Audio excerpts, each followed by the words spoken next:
नमस्कार मंडळी, मी रेखा. स्वागत आहे तुमचे माझ्या YouTube चॅनेल कलाकृती मराठीमध्ये. आज आपण पाहणार आहोत प्रेग्नन्सी मध्ये कोणते कोणते पुस्तक वाचले पाहिजे. आपल्याला महाभारत तर माहितच आहे. जेव्हा अभिमन्यू म्हणजेच अर्जुनाचा मुलगा माता सुभद्राच्या पोटात असताना चक्रव्यूह ज्ञान अर्धे ऐकले. चक्रव्यूह मध्ये जायचे कसे ऐकले, पण बाहेर पडण्याचे ज्ञान मिळण्याच्या आधीच त्याच्या मातेने अभिमन्यूला जन्म दिला होता. आणि जे काही झाले ते तर आपल्याला महाभारत पाहिल्यानंतर माहितच आहे. पहा मंडळी, प्रेग्नन्सी हा एक अत्यंत नाजूक आणि इथेच आपल्या गर्भावर संस्कार करण्याची वेळ असते. मूल जन्माला आल्यानंतर ते आपल्या घरातील आणि आपल्या आजूबाजूला असणाऱ्या वातावरणातील काही गोष्टी शिकते.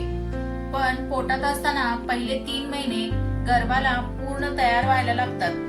पहिले 3 महिने झाले की बाळ पोटात असताना सुद्धा स्पर्श आणि आवाज अनुभवत असतं. त्यामुळे आपण प्रेग्नंट असताना छान विचार, आचार आणि वाचन ठेवले की बाळावर पोटातूनच चांगले संस्कार होतात. तर मग आपण प्रेग्नन्सी मध्ये कोणते कोणते पुस्तक वाचले पाहिजे हे मी आता तुम्हाला सांगणार आहे. मी माझ्या अनुभवावरून जी मी पुस्तकं वाचली होती ती मी तुम्हाला सजेस्ट करणार आहे. पहिले पुस्तक म्हणजे आपली भगवद्गीता. हे पुस्तक तर माझ्या आयुष्यातील फार आवडते आहे. दुसरे पुस्तक छावा हे आहे.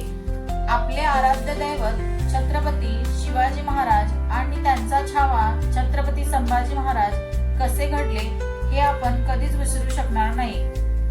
तिसरे पुस्तक म्हणजे श्यामची आई. साने गुरुजींनी खूप छान विचार यामध्ये मांडले आहेत. आणि चौथं पुस्तक म्हणजे आता तुम्हाला मला दाखवण्यासाठी माझ्याकडे हे पुस्तक नाही आहे. मी हे माझ्या नातेवाईकांना दिले आहे वाचण्यासाठी. ते म्हणजे बालाजी तांबेंचे गर्भसंस्कार. आता तर तुम्ही त्याची CD सुद्धा घेऊन ऐकू शकता. तुमच्याही घरी कोणी प्रेग्नंट असेल तर नक्की ही पुस्तकं त्यांना वाचायला सांगा. चला तर मंडळी, माहिती आवडल्यास चॅनेलला लाईक, शेअर आणि सबस्क्राईब करायला विसरू नका. थँक्यू.